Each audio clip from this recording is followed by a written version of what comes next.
अटल बिहारी वाजपेयी की love story. आप भी जाने कौन थी महिला मित्र।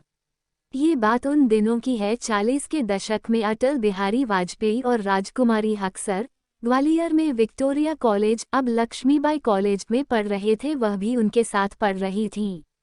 दौर ऐसा था कि बातें केवल आंखों ही आंखों में होती थीं या मूक जुबान बहुत प्रेम के संकेत देती थी। ज्यादा बात करने के अवसर नहीं थे। ऐसा लगता था कि प्रेम बहुत शिद्दत से एक पगडंडी तैयार करता जा रहा था। आखिरकार अटल ने इस राह पर कदम बढ़ाने की हिम्मत की। उन्होंने लव लेटर लिखा, जवाब ही नहीं आया। वह बहुत निराश हुए। उन्हें क्या मालूम था कि ये लव लेटर करीब 1.5 दशक बाद उनकी जिंदगी में हमेशा के लिए बदलने वाला है। कुछ जानकार और किताबें इस बात का भी हवाला देती हैं कि वाजपेयी जी ने कॉलेज के दिनों में कॉल को एक चिट्ठी लिख प्यार का इजहार भी किया था, लेकिन उसका कोई जवाब उन्हें कभी नहीं मिला। हालांकि बताया ये भी जाता है कि अटल जी ने चिट्ठी जिस किताब में रखबर लाइब्रेरी में छोड़ा था, उसी किताब में राजकुमारी कौल ने जवाब भी लिखा, लेकिन वह कभी अटल जी तक पहुंचा ही नहीं। रिश्ते के लिए राजी नहीं था राजकुमारी का परिवार।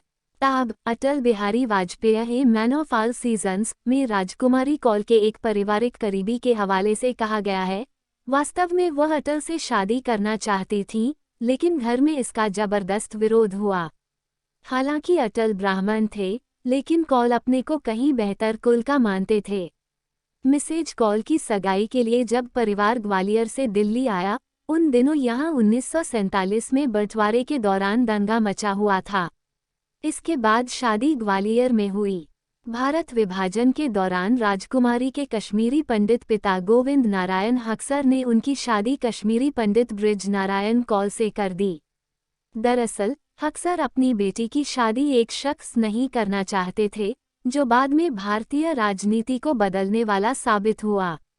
मिसेज कौल के पति बीएन कौल रामजस कॉलेज में प्रोफेसर थे और बाद में रामजस हॉस्टल में वार्डन भी बने। दिल्ली में फिर गहरी हुई दोस्ती।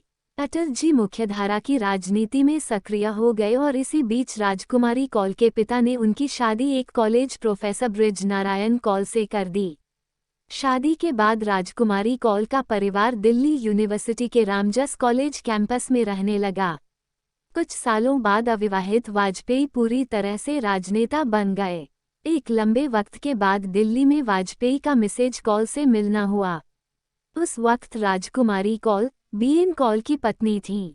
बीएन कौल उस वक्त हॉस्टल में रहने वाले छात्रों के प्लान में रोड़ा बन जाते थे, जब वो शराब पीने के लिए देर से हॉस्टल आने की योजना बनाते थे। इस वक्त किसी ने मिसेज कौल को शिकायत करने का प्लान बनाया। जब हॉस्टल में रहने वाले छात्रों का ग्रुप कौल के घर शिकायत करने पहुंचा तो कहा जाता है कि उस वक्त उनका सामना वाजपेयी से भी हुआ। उस हॉस्टल में रहने वाले छात्र याद करते हैं कि वो कड़े वार्डन थे। हर शाम हॉस्टल जरूर आते थे। ये 60 के दशक की बात है। उन दिनों अटल प्रोफेसर कौल के घर काफी आने लगे थे।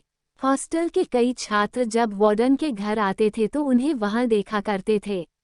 अटल छात्रों से खूब बातें करते थे।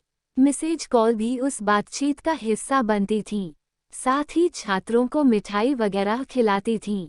कौल परिवार अटल के लुटियंस जोन के बंगले में रहने लगा। उस कॉलेज में पढ़कर बाद में आईएएस बनने वाले और बड़े पदों पर रहने वाले एक आईएएस कहते हैं कि उन दिनों में हमें अंदाज नहीं था कि अटल और राजकुमारी की दोस्ती है। बाद में कई सालों बाद हमने उन्हें लेकर बातें सुनी। उन दिनों जनसंघ का दिल्ली यूनिवर्सिटी के छात्र संघ पर काफी दबदबा था।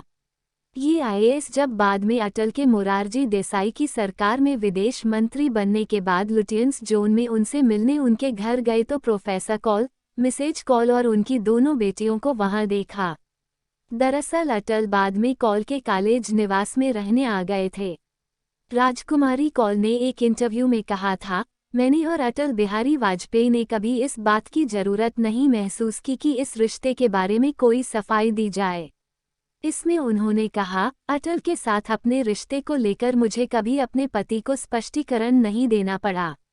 हमारा रिश्ता समझबूझ के स्तर पर काफी मजबूत था। आरोप लगे थे कि अटल के एक महिला से संबंध हैं।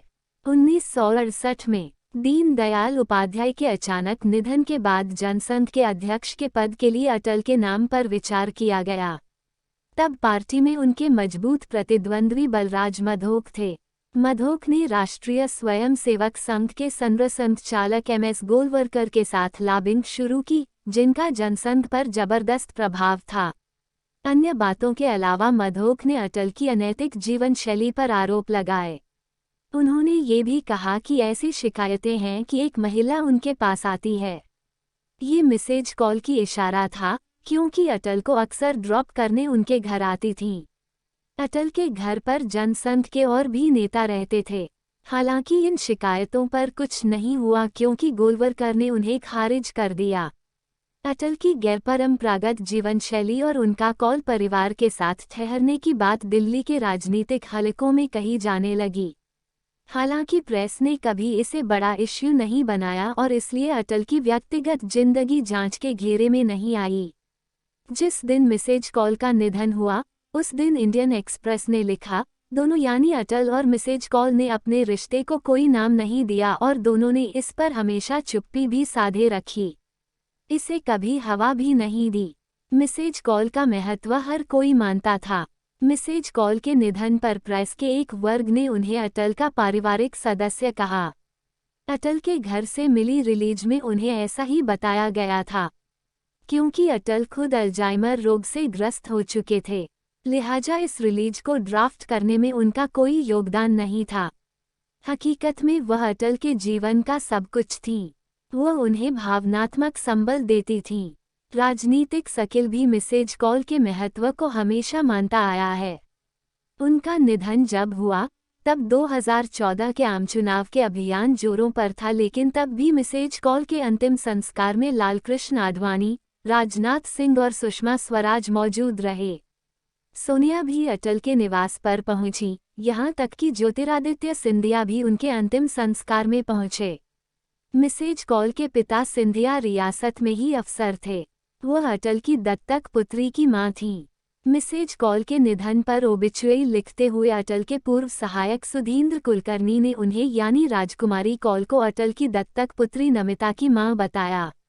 वास्तविकता ये है कि जब अटल ने कॉल के साथ रहना शुरू किया तो उन्होंने परिवार की दोनों बेटियों नमिता और नम्रता को अडॉप्ट किया। सुधींद्र अटल के प्रधानमंत्री बनने के कई साल पहले से उनसे मिलते थे। मिसेज कॉल के घर जाते रहते थे। वह उन्हें दयालु महिला बताते थे, जिनका चेहरा तो मातृत्व लिए हुए था ही साथ ही दिल भी वैसा ही था। उन्होंने हमेशा अटल जी की सेवा की। कुलदीप नैयर ने टेलीग्राफ में लिखा था, संकोची मिस कॉल अटल की सब कुछ थी। उन्होंने जिस तरह अटल की सेवा की, वह कोई और नहीं कर सकता था। वह हमेशा उनके साथ रहीं। दक्षिण भारत के पत्रकार गिरीश निकम ने बताया था कि अटल जी जब प्रधानमंत्री नहीं थे, तब भी मैं उनके घर पर फ़ोन करता था तो वही फ़ोन उठाती थीं और कहती थीं, मैं मिसेज कॉल बोल रही हूँ। पूर्व राष्ट्रपति प्रणब मुखर्जी ने भी हिंदुस्तान टाइम्स को एक इंटरव्यू में बताया था, हम वाजपेयी के पड़ोस में रहते थे। घरों की दीवार से लगा एक दरवाजा था, ससे कि दोनों परिवार के लोग आसानी से आ जा सके। वो मछली के शौकीन थे। नमिता अक्सर हमारे घर आती थी। मेरी पत्नी और मिसेज कॉल की अच्छी बॉन्डिंग थी। जब नमिता की शादी तय हुई तो मेरी पत्नी ने तैयारी की थी, क्योंकि दूल्हा बंगाली था। बता दें कि नमिता की शादी रंजन भट्टाचार्य से हुई थी। दोस्तों, वीडियो पसंद आई हो तो लाइक शेयर कमेंट जरूर करिएगा। और अगर अभी तक आपने हमारे चैनल को सब्सक्राइब नहीं किया है तो प्लीज़ दोस्तों हमारे चैनल को सब्सक्राइब जरूर कर लीजिएगा। हमारा साथ देने के लिए आप सभी का दिल से धन्यवाद।